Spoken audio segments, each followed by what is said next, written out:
Good morning, everybody out in YouTube land. It's the Snowbird Gardener. I have been gardening now for 3 years in this piece of property, and I'm going to show you some of the newest things that I've been learning to make things better, more efficient, and a better garden.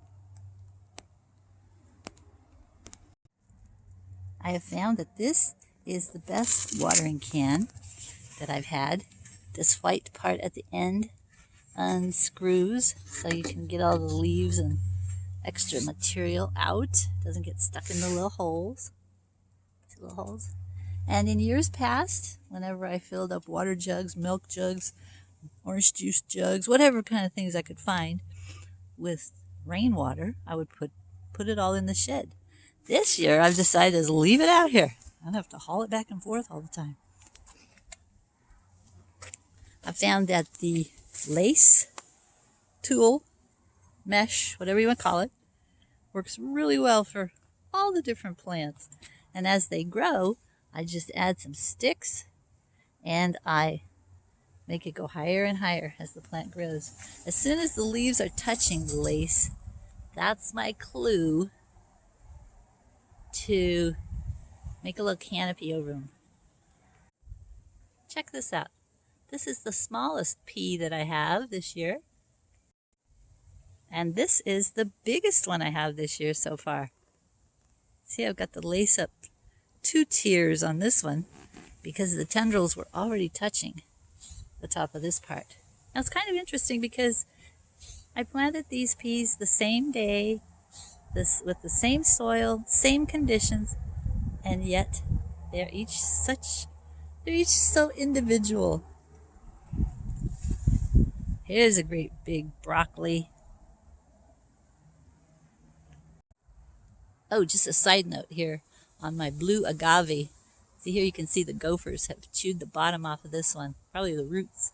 And so the whole plant just falls down. Kind of interesting.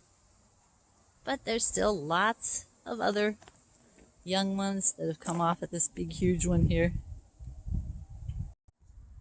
I want to show you what's growing in the Wildcard Bucket back here. This is the one I originally had the avocado from last year. I was hoping it would come back, but it didn't come back. It'll be here in the middle. So I just planted things around the edge. This is the Shasta daisy. Look how cute they are, little bitty. This was a little patch of Swiss chard, and look what's coming up here. Oh my gosh. A tomato. Look at the middle here. A tomato is squeaking in here. That's amazing, because tomatoes don't grow here this time of year. But we won't tell it. We'll let it grow. And then over here, I've got a few cilantro. Now looking at these chairs and buckets, it's kind of interesting that the row on the right kind of lean to the left. So I put the catch-all buckets in the front of the chair, under the front of the chair. See how that is catching the runoff? But the chairs in this row all kind of tip back. So I put the buckets behind to catch the runoff. So I can basically, with this system, I can garden no matter which way the ground slopes. Here, I'll tip this chair just a little bit. See if you can see the runoff on this.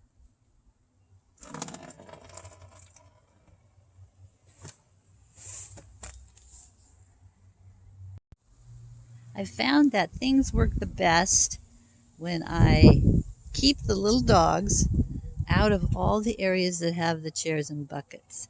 So that's why I have these little exercise pens, they call them. You can get them from PetSmart or online, Amazon, Chewy. But otherwise, the little dogs like to get underneath all of the buckets and chairs and eat gross things and tip over the drainage buckets and do unspeakables under here, which isn't fun. So this works, keeping the dogs and the plants separate. We've had 3 good rains so far, and my 55-gallon buckets drums, barrels, whatever you want to call them. They got filled on the first rainstorm, and I haven't even had to break into them for water yet. I've had enough just here in the wading pool, and the water that drips out of the buckets over here, and this big metal tub. I've also got this cooler full of rainwater, which I haven't had to use yet. So all in all, the season's going really well. My goal is, of course, to only use rainwater.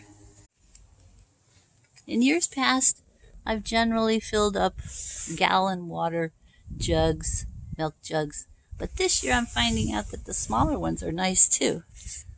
Looks like apple juice, huh? But it's not. It's rainwater.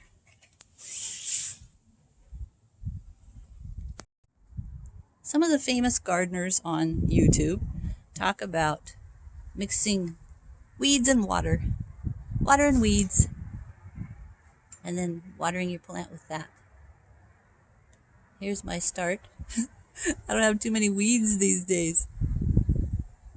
Since I put the wood chips all around the yard, I have very few weeds. But I am throwing a few leaves in there. The eucalyptus are good. Anything else? I'm not using the oleander because I've heard that that is not a very good plant to make tea out of. I don't even put it in my compost either. Okay, now for the news. Yes, little strawberries came in the mail 2 days ago. So I've got them planted in these little places, these little pots. They came bare root. It said to soak the roots in water and then plant them, which I did. Here are two more. This one doesn't really have anything happening yet. This one's going to town. Now here's where I really wanted to plant the strawberries, but the company I ordered from was so kind as to send me a few extras. But here's what I've got inside here so far. Again, some already have a little green on them, some not yet. And it said to cover them, keep them in the shade for the first few days until they acclimate to the new climate. So I have this board here that I'm going to pull down. There we go. Just give them a little shade there for the first couple days. See if you can see that. Yeah. Again, here you'll see I've got the dogs on one side of the fence. Hi, dog.